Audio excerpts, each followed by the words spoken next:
Mudah-mudahan pada akhir masa pemerintahan Jokowi 2024 kita melihat ada sinar terang di langit Indonesia, bahwa langit ini makin biru, kepekatan korupsi makin berkurang, bahkan hilang sama sekali. Mudah-mudahan, walaupun terus terang saya pesimistis.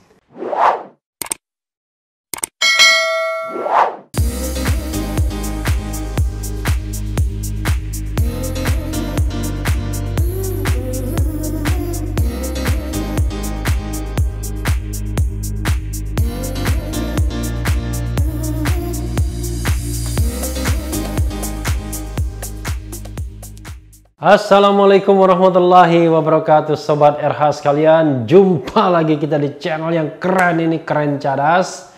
Masih dalam suasana Idul Adha ya. Ini masih hari tasrik, jadi masih takbiran juga ya. Masih Allahu Akbar, Allahu Akbar, Allahu Akbar. La ilaha illallah, Wallahu Akbar. Allahu Akbar walillahil hamd. Ya, itu dia. Dan kita masih mengejar atau menguber Joko Chandra, Joker ya. Dia dikatain Joker, disebut Joker. Joker itu kalau dalam permainan kartu, yaitu kartu yang tak terkalahkan, itu Joker ya. Dan fleksibel. Bisa menjadi apa saja Joker itu. Nah, ini ada berita orang yang terkait dengan Joko Chandra, yaitu seorang jaksa. Seperti dilansir wartakotalive.com, jaksa Pinangki yang foto bareng Joko Chandra dicopot dari jabatan Kasubag, kepala sub bagian. Tapi kata Maki harusnya dipecat. Maki itu Masyarakat Anti Korupsi Indonesia. Warta Kota Live Jakarta. Koordinator Masyarakat Anti Korupsi Indonesia Maki Boyamin Saiman meminta Komisi Kejaksaan merekomendasikan pemberhentian tidak hormat terhadap Jaksa Pinangki Sirna Malasari. Luar biasa namanya ya, ada Sirnanya ya. Menurut dia, rekomendasi pemberhentian dengan tidak hormat itu dapat diberikan apabila Pinangki terbukti bertemu Joko Chandra. Kami meminta Komisi Kejaksaan merekomendasi pemecatan dengan tidak hormat dari PNS terhadap Pinangki apabila terbukti dugaan pertemuan dengan Joko Chandra, kata Boyamin lewat keterangan tertulis Kamis 30 Juli 2020. Rencananya hari ini pihak Maki akan menyerahkan bukti tambahan kepada Komisi Kejaksaan. Sudah lewat ya harinya. Bukti berupa foto dokumen perjalanan penerbangan Pinangki bersama Anita Kolopaking, kuasa hukum Joko Chandra pada 25 November 2019. Dan memang fotonya tersebar di mana-mana. Mereka berfoto bertiga ya. Joko Chandra dalam posisi berdiri, sementara Jaksa Pinangki dan pengacara Anita Kolopaking duduk ya. Pinangki bersama Anita Kolopaking mengendarai pesawat Garuda GA 820 jurusan Jakarta Kuala Lumpur dengan keberangkatan jam 08.20 WIB. Seperti naik jalan darat aja mengendarai. Seperti nyetir sendiri dia pesawat Garuda. Bukti tambahan itu akan sangat berguna untuk bahan pemeriksaan. Dan berjaga-jaga jika Pinangki mengelak dan membantah seperti yang telah dilakukannya di depan pemeriksa tim Jaksa Agung Muda Pengawasan Kejaksaan Agung, tuturnya. Jadi dalam kasus ini baru satu yang tersangka, yaitu Brigjen Prasetyo ya. Pada Rabu malam Kejaksaan Agung telah mencopot Pinangki dari jabatan Kasubag Pemantauan dan Evaluasi 2 Biro Perencanaan Kejaksaan Agung. Hal itu merupakan sanksi berat atas perbuatannya 9 kali pergi ke luar negeri tanpa izin atasan. Luar biasa ini. 2019 9 kali dia keluar negeri. Padahal sekali keluar negeri berapa juta rupiah habisnya. Gajinya berapa ya sebagai Kasubag. Boyamin menilai pemberian sanksi tersebut belum cukup. Semestinya Kata dia, Pinangki diberikan sanksi pemberhentian dengan tidak hormat dari pegawai negeri sipil Kejagung dan dikeluarkan dari lembaga kejaksaan.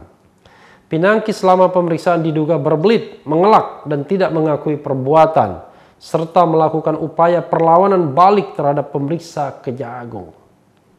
Semestinya hal ini menjadi faktor pemberatan sehingga layak sanksi pencopotan dengan tidak hormat, ujarnya. Selain itu, kata dia, terdapat dugaan bukti yang cukup berupa pengakuan Anita Kolopaking yang telah jujur mengakui bersama-sama Pinangki bertemu Joko Chandra di Malaysia dan fotonya beredar. Ya. Keterangan Anita Kolopaking ini semestinya sudah cukup kuat dan tidak perlu menunggu keterangan Joko Chandra karena akan sulit mendapat keterangan dari Joko Chandra. Ya, ini dalam konteks ketika Joko Chandra belum ditangkap ya. Semestinya ini cukup untuk dasar pencopotan dengan tidak hormat, ucapnya.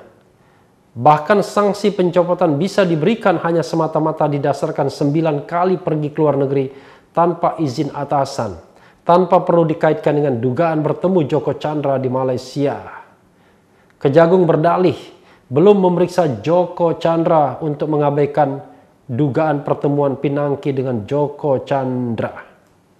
Sehingga Kejagung beralasan belum bisa menjadikan sebagai fakta dan bukti dalam hasil pemeriksaan. Biasanya memang lembaga penegak hukum itu sangat hati-hati ya. Kecuali kalau jaksa Pinangki ini tertangkap tangan seperti Akil Muhtar. Nah itu biasanya lebih gampang memberhentikannya. Karena proses etiknya langsung duluan mendahului proses pidananya yang biasanya butuh waktu bulanan bahkan tahunan. Kejagung juga menutupi tempat bepergian Pinangki ke luar negeri. Hanya Singapura dan Malaysia. Padahal terdapat dugaan pergi ke Amerika Serikat sebanyak 2 kali yang tentunya butuh waktu bolos kerja masing-masing sekitar seminggu. Ya luar biasa ya. Sehingga Pinangki diduga sering bolos kerja. Semestinya ini dapat dijadikan dasar sanksi pencopotan dengan tidak hormat paparnya. Pencopotan jabatan Pinangki tertuang dalam surat keputusan nomor Kep 4041-WJA-07-2020 tanggal 29 Juli 2020 tentang penjatuhan hukuman disiplin PHD. Jadi PhD itu ya penjatuhan hukuman disiplin ya, bukan Pizza Hut delivery. Bukan juga philosophical doctor ya, doctor of philosophy. Tingkat berat berupa pembebasan dari jabatan struktural. Pencopotan itu diteken langsung oleh wakil jaksa agung. Kalau diteken tidak langsung seperti apa ya? Kapus Penkum Kejaksaan Agung Hari Setiono mengatakan, keputusan tersebut dijatuhkan setelah Jaksa Agung Muda bidang pengawasan memeriksa langsung Pinangki.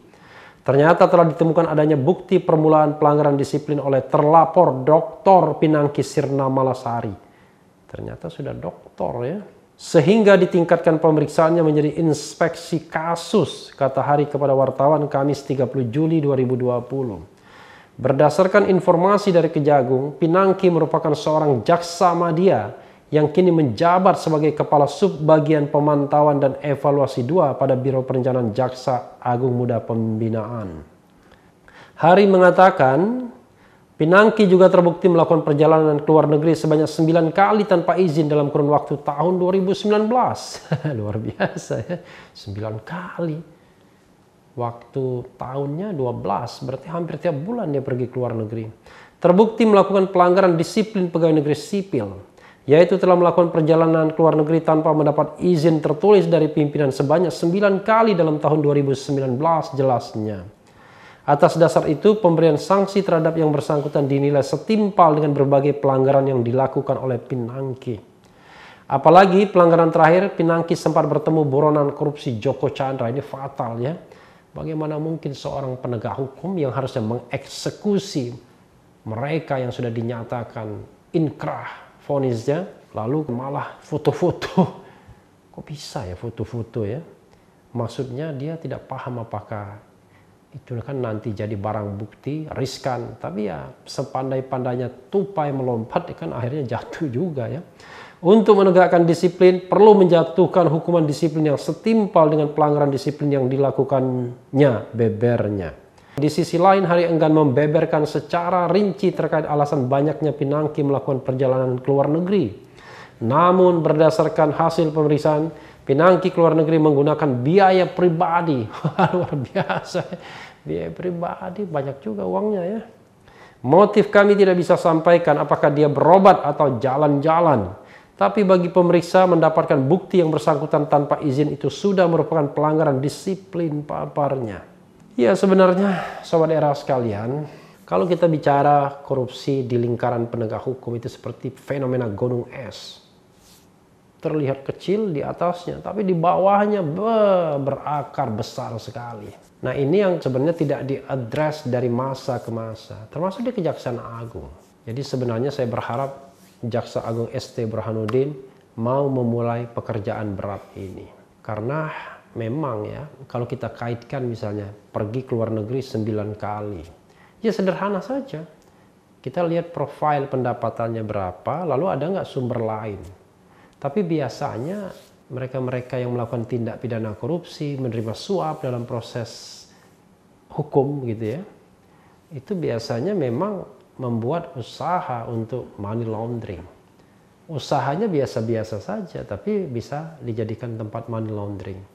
Ya seperti Nur Hadi ya, bicara tentang bahwa dia punya usaha sarang walet.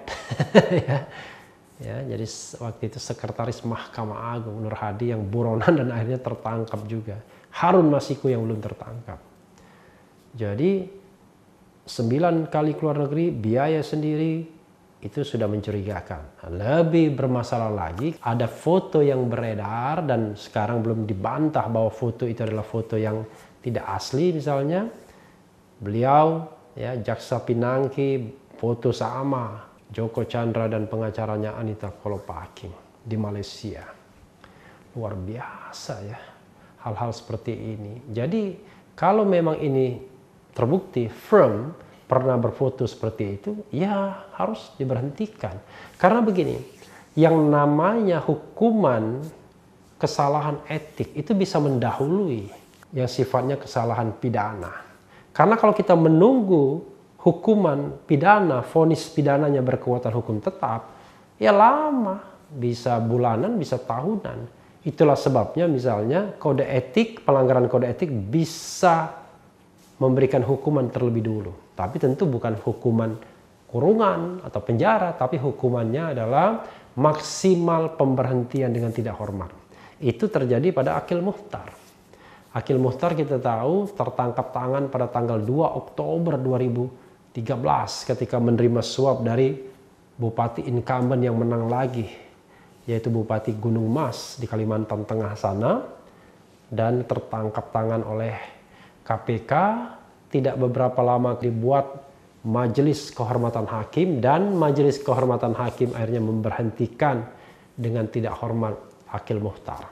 Setelah menjalani proses persidangan di Pengadilan Tipikor sampai ke Mahkamah Agung, hukumannya maksimal, yaitu seumur hidup.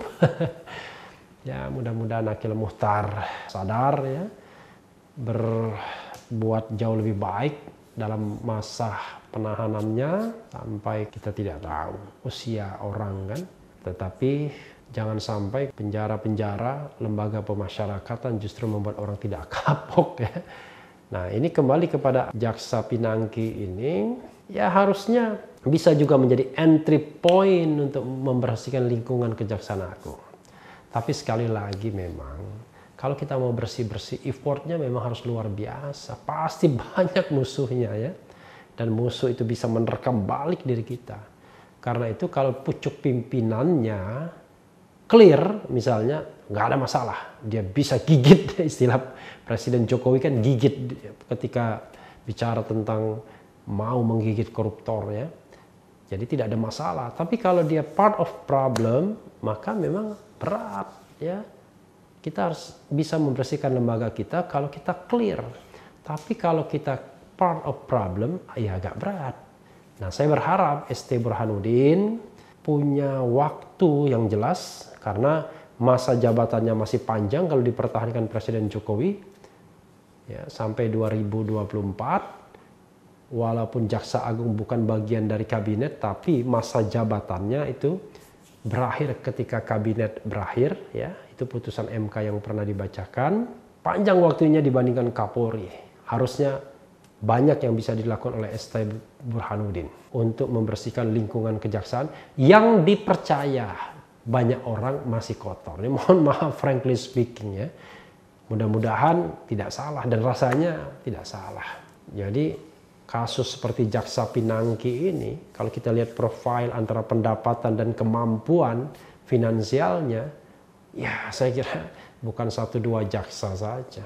Dan tidak ada rumusnya gaji atau kenaikan gaji itu bisa menghilangkan korupsi. Kenapa? Gaji dan kenaikan gaji itu hanya menurut deret hitung 1, 2, 3, 4. Tapi potensi suap mendapatkan tambahan penghasilan dari mengurus kasus itu deret hitung. Deret ukur maksud saya 1, 2, 4, 8 dan lain sebagainya. Sehingga kalau pendekatannya hanya salary, hanya gaji, saya yakin tidak akan menyelesaikan persoalan. Jadi harus pendekatan sistemik. Dan sekali lagi kalau kita bicara aspek hukum tata negara, ya Presiden Jokowi harus memimpin langsung pemberantasan korupsi, pembersihan korupsi di lembaga-lembaga yang ada di bawah pemerintahan presidensil Jokowi. Semuanya. Jadi saya katakan kalau kita bicara mengenai leadership in combating corruption, ya Presiden nomor 1. Sementara KPK adalah instrumen law enforcement-nya. Seperti halnya kepolisian dan kejaksaan. Tapi leadership in combating corruption harusnya ada di Presiden Jokowi. Syukur-syukur pada masa akhir pemerintahan Jokowi kita bisa melonjak nilai kita menjadi 50 ke atas yang melompatkan kita sebagai negara yang tidak korup lagi. Kalau sekarang baru 39. Nah, tantangan bagi Presiden Jokowi atau siapapun yang mengendorse Presiden Jokowi untuk meningkatkan ini. Bisa enggak?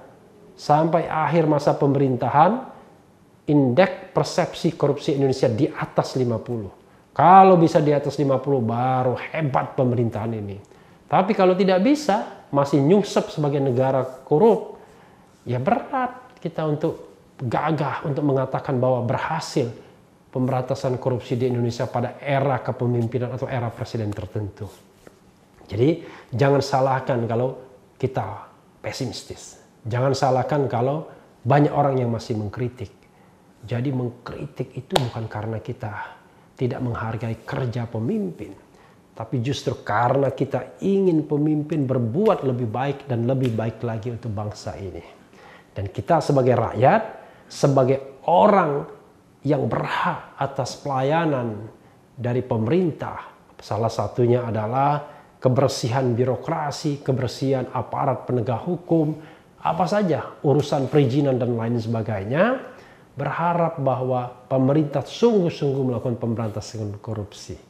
Mudah-mudahan pada akhir masa pemerintahan Jokowi 2024 kita melihat ada sinar terang di langit Indonesia, bahwa langit ini makin biru, kepekatan korupsi makin berkurang bahkan hilang sama sekali. Mudah-mudahan, walaupun terus terang saya pesimistis.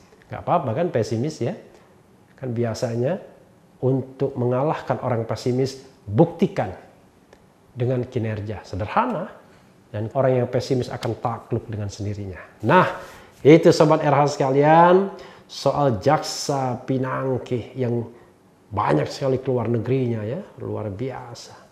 Pengusaha saja tidak sebanyak itu mungkin, dan sempat berfoto bareng dengan Joko Chandra di Malaysia bersama pengacara Joko Chandra. Tapi yang penting tetap di channel ini, karena di channel ini Anda akan dirayu, ditipu, dibaperin, dicecar, diuber pula di jalur khusus. Karena channel ini adalah channel yang mengancam, memeras, dan membenci. Jangan lupa subscribe, like, comment, and share. Cheers!